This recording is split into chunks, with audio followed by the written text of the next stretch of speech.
Yes. So the honorable Prime Minister is in Vienna. So there are a couple of news with respect to with respect to India and Russia, but we already know a lot of this.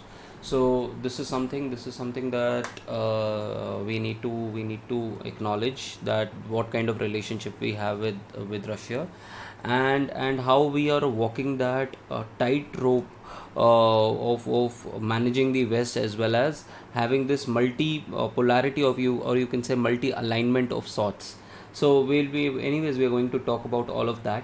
But India Russia relationship is going to be a very very central part of your IR. And how do you justify it, and what are the different facets of this relationship? So just like we have different facets of India US relationship, we have different facets of India Russia relationship. For example, the foremost is India's defense relationship with Russia, and more so the reliance that we have with respect to defense. And not just defense, it is the spare parts which is an important concern with India Russia relationship. Then the other aspect is that of for example, this thing, the oil, because of which the trade, which was around 10 to 15 billion dollars, has now shooted up to somewhere around 65 billion dollars, because we are buying oil from them at a very discounted rate. But at the same point of time, there is another issue that has cropped up right now. All despite the fact that our trade is in rupee, it's not in dollars, but it's in rupee, this thing, exchange. And despite that, our this thing our deficit right now is somewhere around $50 billion. Our trade deficit with Russia is around $50 billion. And how can we address that particular issue? Then apart from that, then joint technology and joint development, as defense also, and other areas also, we have talked about that. Then in terms of security and this thing, we have a lot of agreements with respect to nuclear power plants. Maybe you can have a read at that. So, and then people to people contacts that we have with Russia. And we also kind of allay each other's fare with respect to either whether it comes to say India's strategic relationship with and deepening with US. And at the same point of time, we might also have these concerns of access that is being created, which is the Russia Sino axis. So all of this is a very very important development. But although on the front page we have India Austria relationship, I would want you to read about Austria, where it is, and why is it always, why is that always been a neutral country. Okay, so read about all of this. Then the next is Muslim women can seek maintenance from husbands under CRPC, Supreme Court. Now this is something that we will read in the explained section. I will explain you a very very important case law in India's jurisprudence, which is called as Shah Bano case. It has been a very very significant case. By the way, the ruling of that particular case was given by YV Chandrachud, who was the father of the current Chief Justice of India. So we will anyways talk about it. And the bench has said that Muslim women will be can get maintenance even after the period of ibadat. So we'll read about it. And the provision that the Rajiv Gandhi government had made to nullify the Shah Bano judgment, is not enough to stop this particular maintenance clause. So this is something that you need to see. Then the NEET UG data, the data analytics showed that there was no malpractice. And the UGC net paper leak has basically shown that the evidence was doctored to show that the paper was leaked, where in fact the paper might not have leaked. So these are the two things that are there. Then people from Rajasthan, please read this particular news. Rajasthan budget, you should have an idea about your own this thing. Then maybe you can also be aware about this if you have not read about Pegasus. There was this company which was and there was this app which was, what it was happening was that this company which has its origin in Israel were basically hacking iPhones as well, and it was a kind of spyware, a mercenary spyware. Now you should be aware about what this mercenary spyware is, and basically to spy on your opponents or political I mean opponents. And what this particular what we have found out is that in India, number of the opposition parties were under attack from this a group called Pegasus, NSO group called Pegasus. And in fact, what we also know is that the Indian government paid crores of rupees for each particular Pegasus attack. So basically, if a political party in power wants to know what the opposition is doing, read the messages, read everything regarding that, then they can pay the money to this particular organization, and then have this information to them. So Apple basically has had started sending information to all its users that there was spyware installed on their apps, and 20 Indians were also notified some time back. So maybe you can read this uh, message to Moscow. Now, as I told you that India Russia relationship. So we had talked about a number of things. We have moved from an era of principle of non-alignment. So these are words that you should be aware of, that before say 10 years, or even before 2014, and even I would say in the previous century, we had this philosophy of non alignment, which basically talked about the fact that we are neither towards the socialist pole, or the communist pole, or the western pole, and we have our own set of principles which were guided by non alignment movement, the NAM movement. Now, what has happened is that we are not now being dogmatic about or very rigid about our principle of non-alignment, and we are saying that we can have multi-alignment, that we can talk to various powers which at times might seem at odds.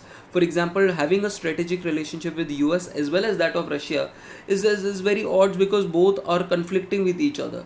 So this is what the tightrope that I was talking about. But what had happened is, because of the Ukraine conflict, the multi alignment was also very difficult, because now each other parties these parties are in direct conflict to each other. And but we've been able to walk through that particular narrow path very deftly, because we have recently the Prime Minister recently met the president, and we've had announcements on tech, on technology, on trade, defense. But at the same point of time, the Prime Minister was also very very vocal about the fact that you cannot have solutions in war. So war will not be a solution to this particular problem. And he also talked about the fact that the amid bombs, guns, and bullets, you cannot have any kind of solution. And very important, India also noted that any relevant proposals for mediation and good offices aimed at peaceful resolution of the conflict in accordance to the international law, on the basis of UN Charter in its entirety and totality. So what basically India is saying, that India is not saying that India is going to play as the mediator, but India is kind of setting up that any kind of solution that can be achieved in this particular conflict has to be through the UN Charter, where all particular parties will sit together. So something like a Swiss peace declaration that happened recently cannot take place, will not be effective until unless all major players are sitting on the table. Then we had also talked about the looming threat of China as well as that of US. So and we also engage in multiple forums. For example, you have I2U2. If you are not aware of I2U2, you should read about it. Quad SCO. So based on our economic and strategic interest, we have multiple these mini laterals that we coordinate with. So all of this is something which is important for you. And similar to this particular article is the Russia's razor edge, which also talks about the same thing, and it also talks about the fact that our trade target is now as $100 billion by 2030, and the peace aspect we have discussed here, and the fact that the this is again without, we've discussed that how the peace will come. And the on the bilateral front, remember I told you that we are buying too much of oil, and because of which our deficit with Russia is over to be around $50 billion. And yep, so you can read this particular article as well while you're reading this. Then let me take up this article, and then I'll take up the other article. Now you must be aware about what is this Paris deal, what is this Paris pact or Paris agreement of climate change. If you're not aware of it, please read about UNFCCC, which basically underlines the fact that the after the industrial revolution, the global temperatures have increased. But the idea is that the global temperature increase in global temperature has huge ramifications on the planet, as well as extreme events like hurricanes, like cyclones, then droughts, and heat waves. All of them are related with extreme warming of the climate. Now we had talked about in the Paris Agreement. Now you should be aware about different the COPs. So one of the most important COP is COP3, which or COP3 or COP5, which is the Kyoto Protocol, and then you have the Copenhagen Accord in 2009, and then you have in 2015 you have the Paris Pact. Now the idea was that all countries came together and said that we will like to keep the world temperature, the temperature of the climate of the world within 1.5 degrees of the pre-industrialized temperature. For example, if the pre-industrialized temperature of the world was 20 degrees, we would not allow the temperature of the world to go beyond 21.5 degrees. So this is the leverage that we took. But if you see the temperature over the last 1 year, what we've seen is that we have continuously breached that particular limit of 1.5 degree. In fact, this was the hottest, last month was the hottest June on record on the planet. And it is because of the, first of all, it is because of the El Nino effect, and the fact that there were heat waves throughout the world.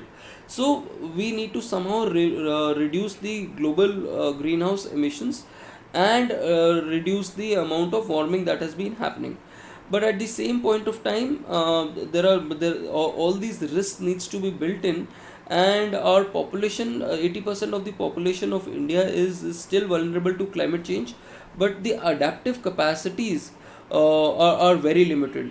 And this can be seen even with metros, whether it's Mumbai or it's Delhi, that the moment that they have some extra rainfall, the entire city goes for a halt. So this shows that countries must build resilience for weather vagaries. Then a very important article for people with econ background and for your GS. Now I'll give you a summary of this particular article. Now first of all, you should be aware of the fact that there is something called as inflation targeting. Now inflation targeting in India was given by Urjit Patel.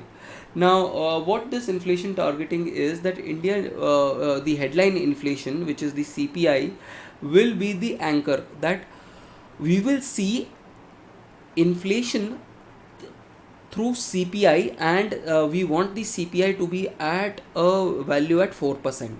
And we also defined a range which is called as flexible inflation targeting, that the inflation can have a range between 2% to 6%. Basically 4% minus 2% and 4% plus 2%. So between 2 to 6% inflation should be there, but the ideal value is around 4%. Now what we are seeing, and this is something that we have talked about earlier as well, that what we are seeing is that we are seeing a kind of a duality in our inflation, where inflation, the headline inflation and the core inflation is low, it's around 4%, but the food inflation is somewhere around 8%, which gives two opposite things. Should the RBI go for and we have talked about this, should the RBI go for a policy cut, or it should not go for a policy cut?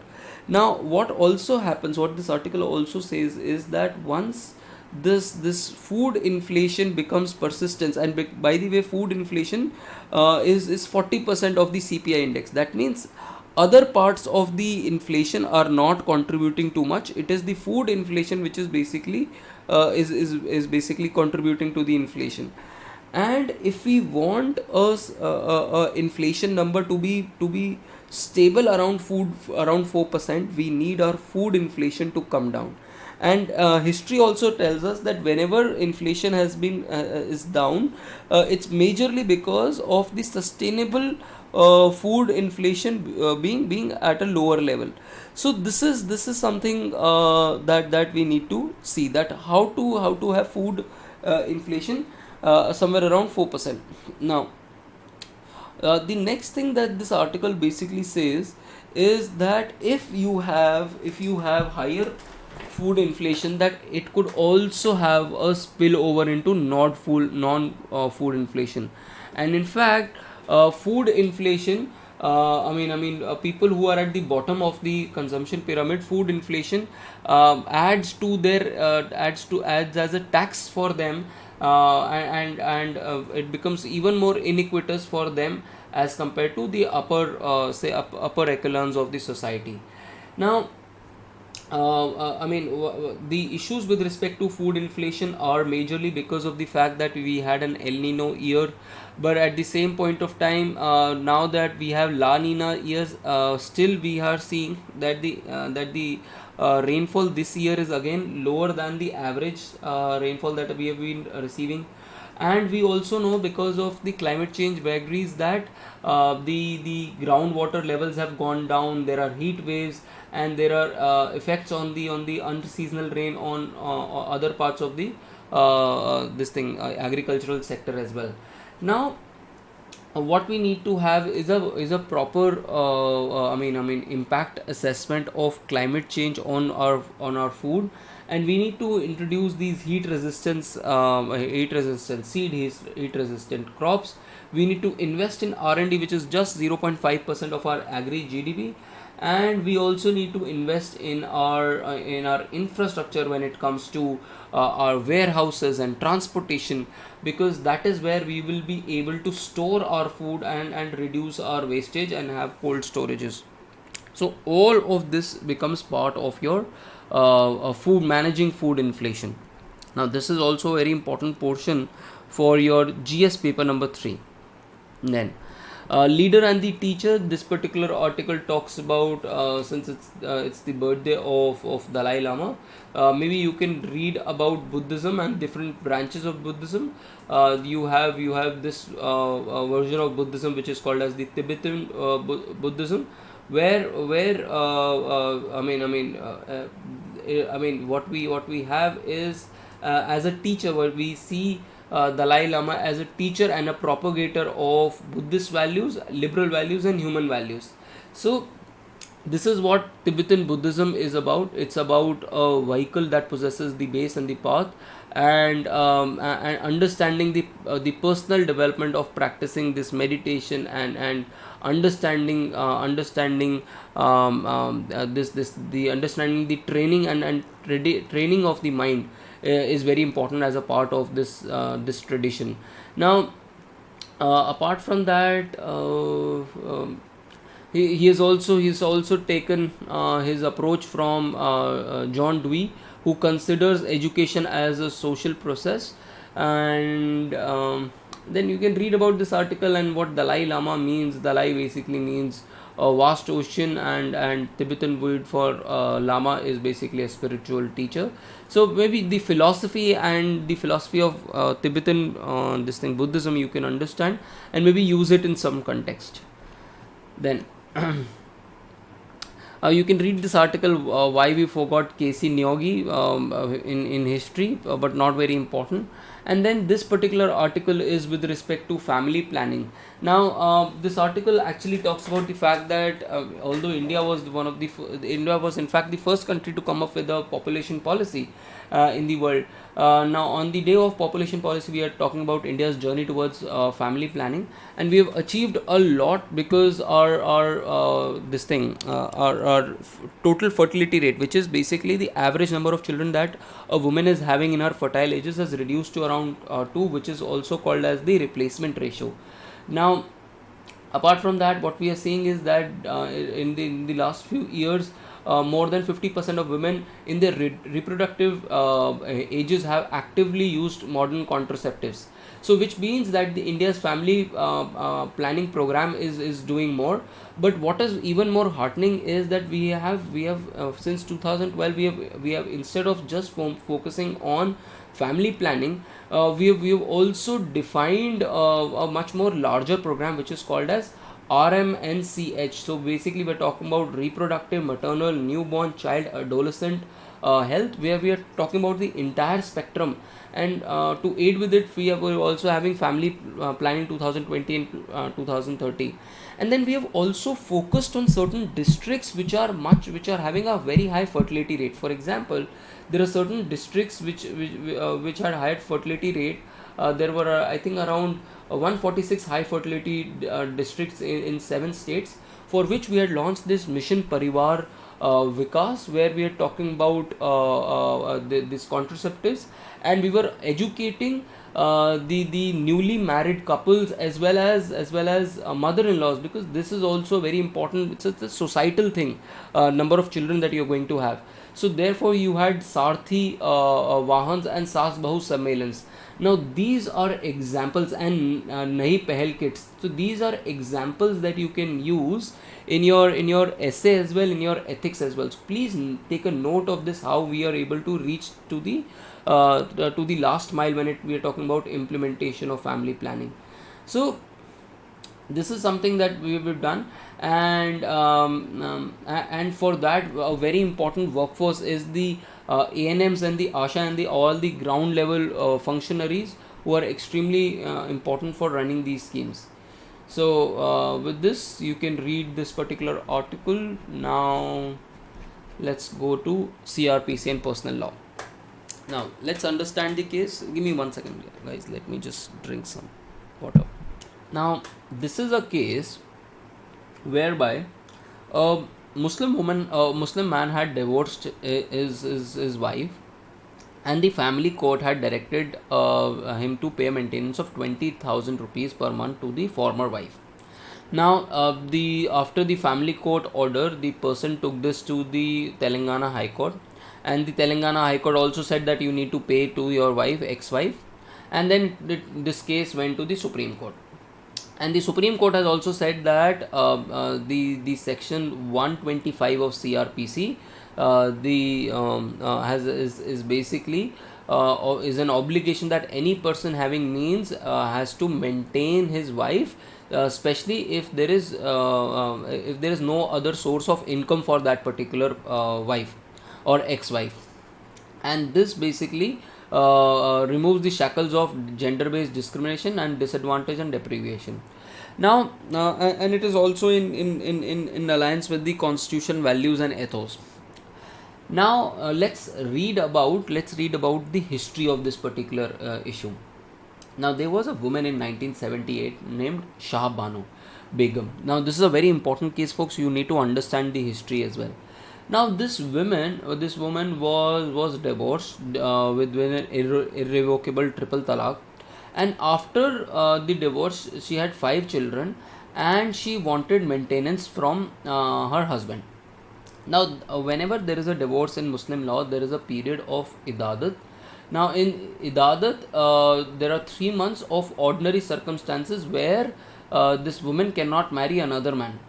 Now, the courts had Shah Bano was granted this thing. I mean maintenance by the Madhya Pradesh High Court, and the case reached the Supreme Court. Now, the Chief Justice of India himself wrote the judgment and held that Section 125 or CRPC cuts across barriers of religion and does not matter the religion of the spouse. If there is a divorced wife, she is entitled to be paid maintenance even after the idadat period if she is not able to maintain it. Now, because of political pressure, what Rajiv Gandhi did was, Rajiv Gandhi, as the PM, enacted this particular act called as Muslim Women Protection of Rights on Divorce. In fact, it sounds like this is protecting Muslim women. In fact, it is not. It is opposing all of that. So, name is opposite to what it was doing. Now, it overturned the Shah Bano verdict, and to basically pay the maintenance only during the idadat period. Now, there were number of challenges that were done to this 1986 act, and although this act still remains, what the Supreme Court has said now, and it has reaffirmed in a number of ways, is that if there is a reasonable and a fair provision, maintenance has to be made, not only within the idadat period but also after the idadat period, and this is what has been explained by the Supreme Court in this particular case. So read about this. Now, the last article of the day is mega dam protest in Arunachal. What is happening is that there is this river called as Sangpo, which origins near Mount Kailash in China. Now, it from that it traverses through the entire Tibetan region, and then it crosses the Indian border through a U-turn, and it is named as Siang. This Siang river, when it goes to Assam, it becomes basically Brahmaputra. Now, because of the high power of this particular river, both India and China want to utilize power, and in fact, China wants to basically build, and it's building huge dams on super dams on this particular river in the Medog County, and it wants to transfer some of this water to its not to its water scarce regions. But at the same point of time, because of that threat, India also wants to maintain certain amount of reservoirs with it and generate power. So therefore, India is also planning to build these projects, which is called as the Upper Siang Multi-Purpose Storage Project, and the Hydel project for generation of electricity. Now, the problem is that if there is going to be a 300 feet storage dam that you are going to build, then the problem is that it will submerge a lot of villages. A lot of ecosystem might be destroyed, and people who have been living there for hundred and thousands of years, their livelihood might be lost, for which the government is saying that we are going to pay you a compensation and relocate you. But this is a question of ethics, folks. This is a question for ethics. And I want you to do a research on this, that for national development, is it viable to basically remove people on the ground? It is an ethical concern, and I want you to find reasons for it.